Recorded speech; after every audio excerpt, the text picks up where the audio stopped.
তুমি আজ অবধি আমার সাথে দেখা করলে না, ভিডিও কল আসতে চাও না, প্রোফাইলে একটা ছবি ঝুলিয়ে রেখেছো। আমি কি করে বুঝবো যে তুমি আসল না ফেক? পেট ব্যথা, বুকে চাপ এই ধরনের?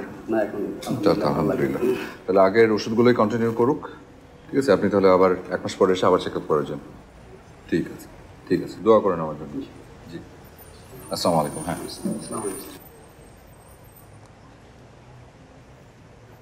একটু পরে পাঠো 2 মিনিট দাও আমাকে।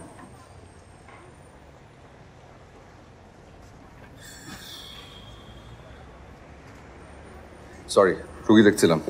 তাহলে তো আমার সরি বলা উচিত, আমি ডিস্টার্ব করলাম। ফোন রেখে দিব? আরে না, ব্রেক নিচ্ছি একটু। চেম্বারেও ব্রেক থাকে?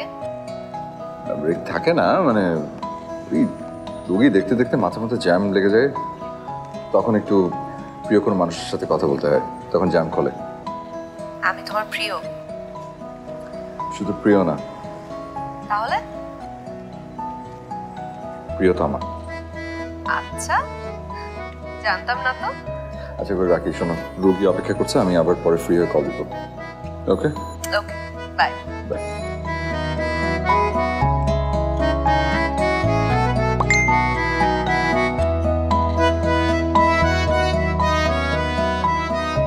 বাসায় ফিরলে? মাত্রই ফিরলাম। ক্লান্ত লাগছে? সে তো লাগছেই।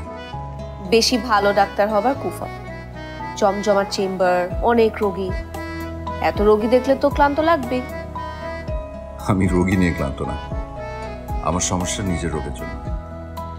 তোমার আবার কি অসুখ হলো? সবচেয়ে বড় অসুখ প্রেম। না পারছি গিলতে, না পারছি ফেলে দিতে। তোমার কথা বুঝতে পারছি না। তুমি তো জানো যে আমি তোমার প্রেমে পড়েছি, জানো না? তুমি আজ অবধি আমার সাথে দেখা করলে না, ভিডিও কল আসতে চাও না, প্রোফাইলে একটা ছবি ঝুলিয়ে রেখেছো। আমি কি করে বুঝবো যে তুমি আসল না ফেক? আমাদের কিন্তু ফোনে কথা হয়। তো ফোনে ভয়েস চেঞ্জ করা যায়। আমার এক বন্ধু এরকম মজা করেছিল, একজনের সাথে ভয়েস চেঞ্জ করে বোকা বানিয়েছিল। আমার তো ভয়ই লাগে যে এরকম সিচুয়েশনে আমি আছি কিনা। প্রেমের জন্য একটু ধৈর্য ধরা লাগে স্যার। তো আর কত ধৈর্য ধরবো? 3 মাস ধরে কথা বলছি। শীঘ্রই, খুব শীঘ্রই আমাদের দেখা হবে। তোমার জন্য বড় একটা সারপ্রাইজ আছে। কি সারপ্রাইজ?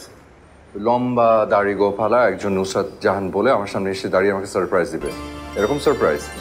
আরে না, কি বলো এগুলো? জেনুইন সারপ্রাইজ, ওয়েট করো। আল্লাহ জানে আমার কপালে যে কি আছে। তোর চেম্বার কেমন চলছে? তোমাদের দোয়ায় ভালোই চলছে, আলহামদুলিল্লাহ। রোগীও বাড়ছে প্রতিদিন। খুব ভালো। তা আমি বলি কি, এবার একটু সেটেল হওয়ার চিন্তা ভাবনা কর। সেটেল হবো? আমি সেটেলই, আমার তো কোনো কিছু আনসেটেল নেই। বুঝেও না বোঝার ভান করিস না তো, বয়সটা তার কম হলো না। বলি কি, তোর ছোটো মামা একটা ডাক্তার মেয়ে, খুব মিষ্টি দেখতে, আমাকে ছবি দেখিয়েছে। অত মিষ্টি আমার লাগবে না, এমনিতেই আমার ঝাল পছন্দ, বুঝছো? শোনো মা, এসব বিয়ের সাথে কথা আমি একদম ভাবছি না এখন। যদি ভাবি আমি তখন তোমাকে জানাবো, ঠিক আছে? কোথাও যদি তোর ঠিক করা থাকে আমারে বল, আমি দেখি ওর সাথে কথা বলি। মা, বিয়ের বিষয়টা না অত্যন্ত জটিল একটা ব্যাপার, বুঝেছো? তাড়াহুড়ো করলে ভুল হওয়ার সম্ভাবনা বেশি, পুরো লাইফের ব্যাপার। ওই যে ট্রাকের পেছনে লেখা থাকে দেখো না, একটি ভুল সারা জীবনের কান্না। অত বুঝি টুঝি না তো বাবা, কোনোদিন বিয়ে করি নাই তো, আমি তোর কাছ থেকে শিখতে হবে।